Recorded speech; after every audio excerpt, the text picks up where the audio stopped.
Unhappy Refrain from Hatsune Miku Project Diva, Sword Saint Ishin from Sekiro Shadows Die Twice, Lockstep from Rhythm Paradise Megamix, The Edge from Fury, Through Fire and Flames from Guitar Hero, Nightmare King Grim from Hollow Knight, Die Anywhere Else Night in the Woods, and Goopa Blooper from Super Mario Sunshine.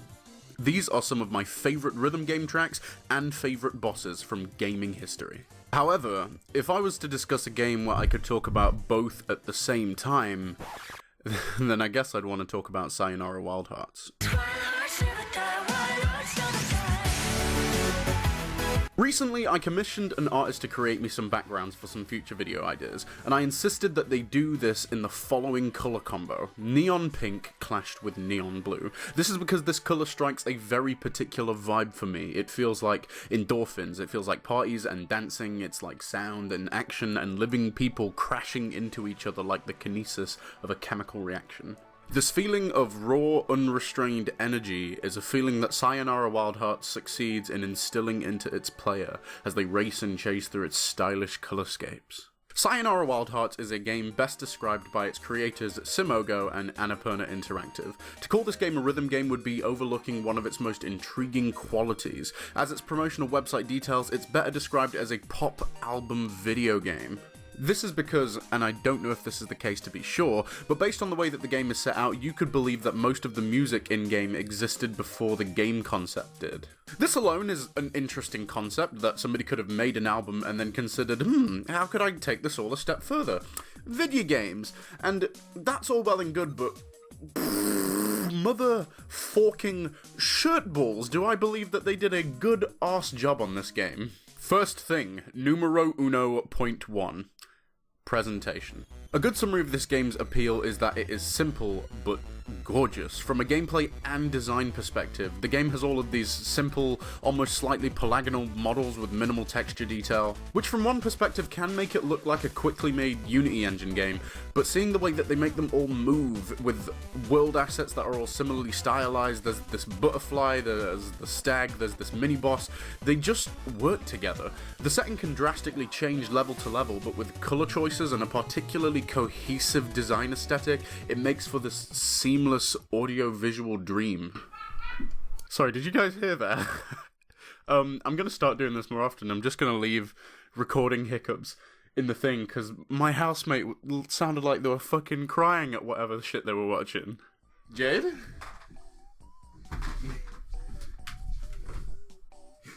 Please enter.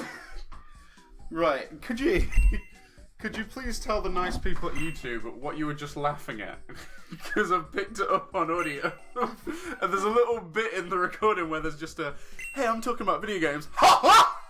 In the background. I can't actually remember now, but we're watching a video about someone poking out all the plot holes in the Yu-Gi-Oh anime. Okay, laughing at Yu-Gi-Oh, cool, that's all I need. Thank you very much, Jade, have a good day. See you later, bye.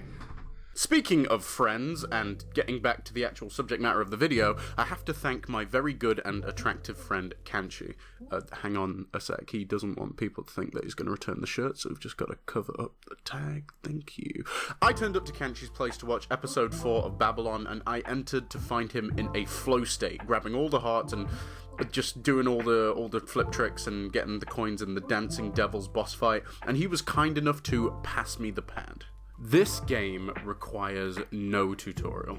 You move around, you collect the things that look like good, the hearts and the coins, you avoid the things that look like bad, the fireballs and Derek over here, easy peasy squeeze the lemons Jill. This game has exactly 2 actions, just moving and reacting, which is why it only uses 2 buttons on your pad. Your stick and your action button.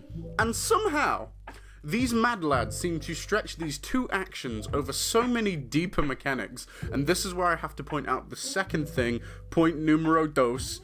Is that 2 in Spanish? No, yes, point numero dos. Game Design 101. Sayonara Wild Hearts is a short-form masterclass in show don't tell. They will add in crazy new mechanics every level or every second level, and it's either so simple that you would get it with next to no tutorial at all. Oh look, I got a bow and arrow, maybe I should, oh it even shoots for me, easy.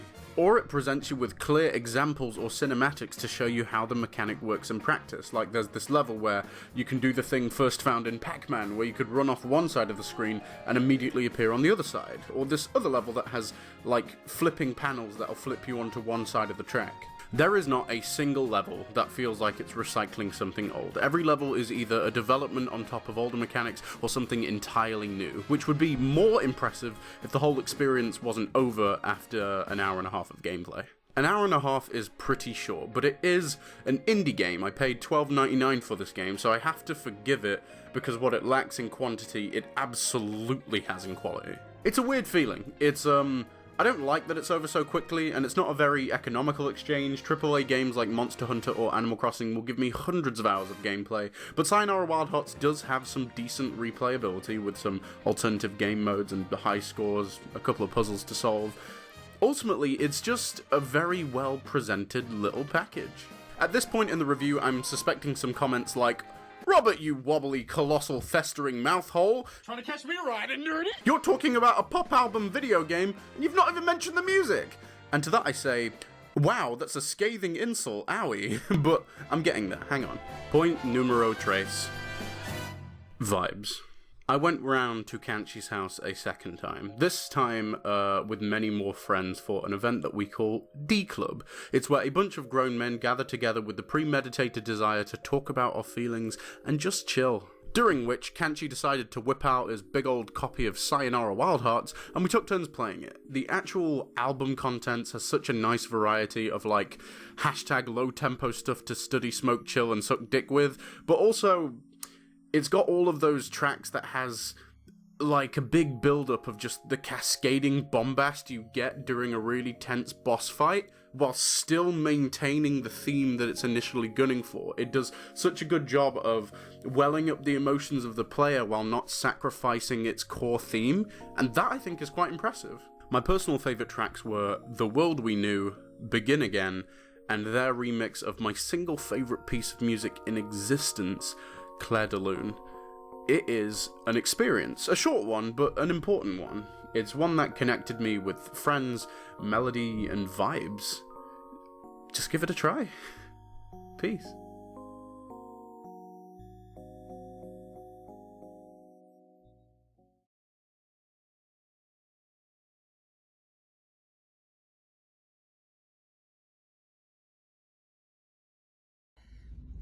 Some people want it all, but I don't want nothing at all.